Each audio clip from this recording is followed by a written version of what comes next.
Let our rejoicings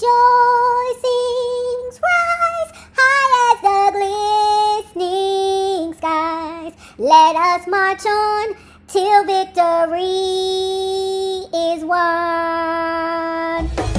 All my life, I've been waiting for you.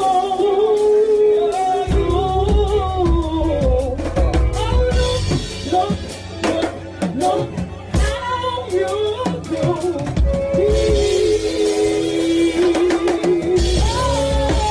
Okay, y'all, you know if you hear any barking, squeaks, scratching, squealing, anything, breathing hard, you know that's Lulu and Ro. If you all are dog lovers and are in love with Frenchies, you go to the Patreon wall, if you all are paying members over there on the Patreon, or the community wall here on YouTube if you're paying members here on YouTube. And child, I got a whole 2-3 minute video of these two getting it in.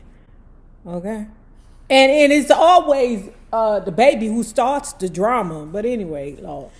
Hello, love bugs. Hello there, Bellas. If you have not already done so, please remember to like, share, subscribe, and visit. This Negro is about to poo. I swear. I can't just. It's if it ain't one, it's the other. I swear. Okay, I'm back. Well, hello there, love bugs. Hello there, Bellas. If you have not already done so, please remember to like, share, subscribe, and tip your favorite narrator via Cash App at $NAROB on YouTube. And if you are not already a part of this book club, please hit the Patreon link below and or the join button here on the YouTube. And for a small monthly fee of $5, you babies, yes you, can be privy to all the shenanigans before the YouTube gets it, if the YouTube gets it. Now, let's continue reading Mavis Staples. Y'all, I am trying to finish this up so that we can move on to the next book starting maybe the first week or second week in May. I'm going to put the possible next book over there on Patreon and on the paying members community wall here on YouTube. I need y'all to tell me yes or no, because I don't know. I ain't really feeling it, but if y'all are feeling it, we will do it. Bell wanted to help by explicitly tying his label to the cause and to show the world that something good could emerge from what many saw as a turning point in the civil rights struggle. Of course, there was more in Bell's agenda than charity. Of course, exposure. Los Angeles was the heart of the film industry, and he saw the Watts Festival as an opportunity to showcase his artist on a massive multimedia platform. He worked out a deal with 2 Los Angeles radio stations to broadcast the event live, and he hired Mel Stuart to direct the movie. Stuart was an experienced documentarian who had most recently directed Willy Wonka and the Chocolate Factory. Oh, really? What is that dude's name who did it, y'all? He was such an amazing actor. Willy Wonka. Y'all, put it below.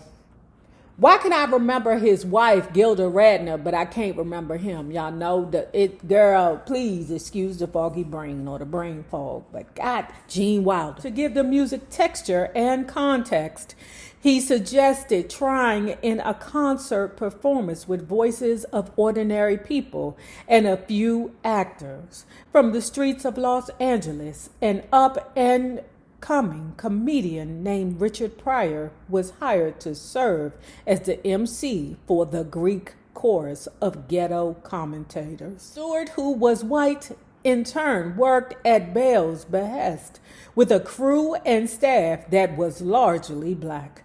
45 of the 48 cameras were operated by African Americans. I know that's right. You know that was the mission of BET until the niggas sold it.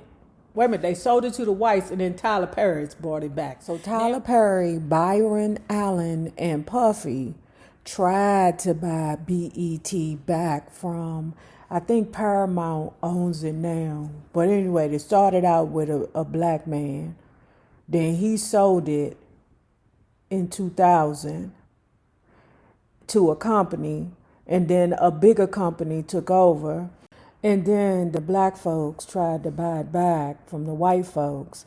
And the white folks said, answer no. Crazy to me, because why is Tyler Perry doing business with the devil if you ain't the devil? And then Byron Allen, who knew that he was that goddamn rich? I just remember him having a show back in the day, like some kind of talk show back in the day around the same time that Arsenio Hall had his show. Now the ninja is a billionaire. Who the hell knew that Byron Big Chin Allen, was a billionaire? The security staff was entirely black and unarmed, and the vast majority of the 112,000 people who attended were also African Americans. Claims were made that this would be the largest single gathering of black people since the 1963 March on Washington. Tickets were $1, but many in the audience were admitted free. The inner city communities were sinking beneath a mountain of poverty and neglect in the early 70s, and the optimism of the civil rights era had hardened into a more defiant stance. Public Enemies, Chuck D, saw 1972 as a crossroads for the black community and the Black Power movement. We fought for something. Now where are we headed to? Now where we're headed to Trumpy doing a second term. That's what we headed to. We headed to Trumpy doing a third term. That's where we headed to. We fought for something. Now where are we headed to? He muses in the commentary of the WattStax movie. I saw a little bit of crackling of the edges around the term Black Power. When Kim Weston sang the Star-Spangled Banner at about 3 p.m. to officially launch the event, the crowd sat and chatted as if it were just background noise. Is these niggas crazy? Lift every voice and sing till earth and heaven ring with the harmonies of liberty. Let our rejoicings rise high as the glistening skies. Let us march on till victory is won. A series of speakers followed, topped by Jesse Jackson, the Staple Singers advocate and now fellow Stax Records recording artist who would serve as one of the festival's MCs. He looked out at the vast crowd and dropped in a series of Jesse-isms that framed the event not just as a concert, but as a state of the African American Union. Something new has happened in America, he said, his voice rising. The government has not changed. Politics have not changed, but something has happened to the black man in America. Nation time has come. We say that we may be in the slum, but the slum is not in us. What? We may be in the prison, but the prison is not in us. In Watts, we have shifted from burn, baby, burn to learn, baby, learn. With Bell standing next to him, the country preacher raised a fist and beckoned the audience to do the same. I may be poor, but I am somebody, Jackson declared. I may be on welfare, but I am somebody. I may be unskilled, but I am somebody. I am black, beautiful, proud. I must be respected. I must be protected. I am God's child. Weston then sang Lift Every Voice and Sing, which Jackson introduced by its unofficial title in the black community, the Black National Anthem. Well, if that ain't the goddamn Black National Anthem, what is it? What is it, y'all? What is it? What is it? I didn't know. Anyway, the poem had been set to music at the turn of the century. And in this charged time, it had usurped the national anthem itself as the song that most accurately reflected Jackson's notion of a black nation within a nation. Let us march on till victory is won, Weston sang, her voice cracking with emotions as she reached for notes just beyond her range. It set the tone for the Staples singers who took the stage minutes later as a late addition to the bill. The group was in huge demand and had been booked for a run of dates at the Sands Hotel in Las Vegas with Sammy Davis Jr. But Davis canceled the first of his two shows that day to make a campaign appearance for President Richard Nixon. A few days later, he wound up in Miami for the Republican National Convention where he would bug Nixon and stir nationwide controversy. Hey, y'all, I didn't mean to say bug. I meant to say hug. And let me tell you the controversy. In my heart, I'm like, wait a minute, you about to lose money to go chase behind the president? Even though Jay-Z and Beyonce are friends with the Obamas, they ain't never fitting to give up no money to go run behind no president. But anyway, let's go. The mystery of why Sammy Davis Jr. hugged Richard Nixon, thus becoming the Kanye West of his day, may have been solved. He had a tax bill that the president could make go away.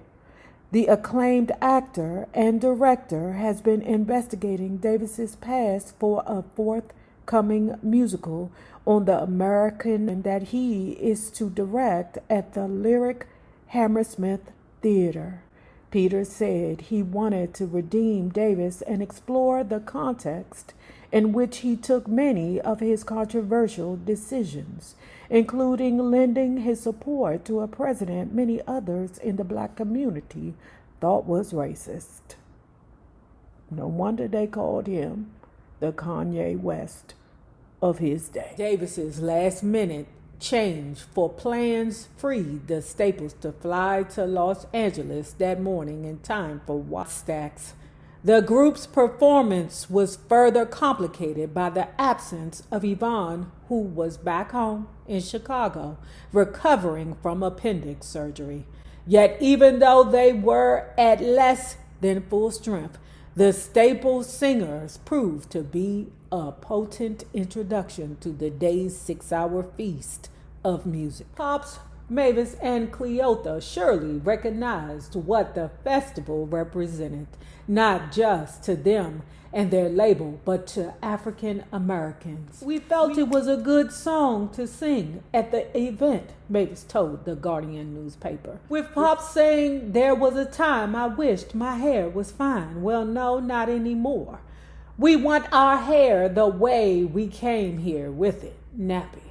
That's what was happening. Black people were showing they were proud to be black. We were singing songs to lift the people. The Staples rolled into Respect Yourself, and I'll take you there. Don't you want to go? Mavis sang, and extended her hand as if ready to lead the march to a better place. A bevy of performers would follow. Eddie Floyd, the Barkays, David Porter, Albert King, Carla Thomas, Rufus Thomas, but none would command the stage as long as the Staples, with the exception of headliner Isaac Hayes. That makes sense. Short term, WattStax was a success. It raised more than $70,000 for the Watts community and spun off the documentary film, which pulled a respectable, at the time, $1 million in revenue, and 2 soundtrack albums, the first of which went to the top 30. Thanks to a little fudging afterward, the movie also gave the Staple Singers another hit, Oh La Dee Da. But the long-term aftermath of WattStax is murkier. Al Bell considered it his grandest achievement at Stax. To be able to stand there and look up in those stands and see that many African Americans in a family spirit and family environment was amazing. Yet the lack of major media coverage relegated Watts to a lesser place in history of music festivals, despite its massive scale and the appearance of 2 of soul music's biggest acts in Hayes and the Staple Singers. Bell was never able to get his film division off the ground, and the movie fell out of circulation for a couple of decades before finally being resurrected on DVD in 2004. Watts would remain in the shadows until they once again exploded in anger and frustration, as they did in 1992 in the wake of the court decision to exonerate the police officers who assaulted Rodney King. The same stress that hosted WattStax at the Los Angeles Coliseum were 20 years later soaked in blood and violence. Sadly, the wry remarks of Richard Pryor in the WattStax movie still ring true. They accidentally shoot more blacks out here than any place in the world. Of all the songwriters who fed songs to the Staple Singers during their hit-making reigns at Stax Records, Homer Banks forged the tightest bond. Hey.